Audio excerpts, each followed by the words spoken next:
আমি রিশা। তোমরা সবাই কেমন আছো? এই শীতে একদিনও আমরা বাড়িতে খিচুড়ি বানাইনি। তো কাল যেহেতু ছিল বৃহস্পতিবার, নিরামিষ।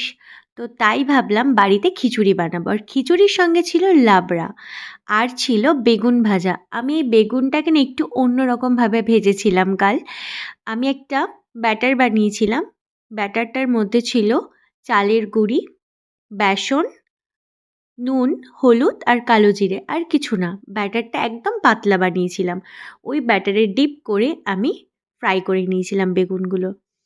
আর আমি সবার ১ম এ খেয়ে দেখছিলাম কেমন হয়েছে। আর সত্যি এত মুচমুচে হয়েছে, খুব ভালো হয়েছে খেতে। তোমরা কিন্তু এরকমভাবে খেয়ে দেখতে পারো। খুব ভালো লাগে খেতে। এটা না কদবেল। আমি অক্টোবর থেকে এটা এরকমভাবে বয়ামে ভরে রেখেছি ফ্রিজের মধ্যে। আর সত্যি এটা খুবই ভালো আছে। আমি তো প্রতিদিনই বলতে গেলে বের করে খাই। আর কদবেল যেহেতু সিজন ছাড়া পাওয়া যায় না, ওই জন্য এরকমভাবে রেখে খাওয়াটাই বেস্ট। আর আমার তো শুধু বাহানা চাই ছাদে যাওয়ার। আর রোদটা দেখো, আমি তো অনেকক্ষণ রোদে দাঁড়িয়েছিলাম। তারপর লাঞ্চ করতে এলাম। লাঞ্চ করার পর এবার কম্বলের মধ্যে ঢুকে পড়েছি। এখন সন্ধ্যে ৬টা অবধি এইভাবেই থাকবো। তো চলো দেখা হবে নেক্সট ভিডিওতে। টাটা।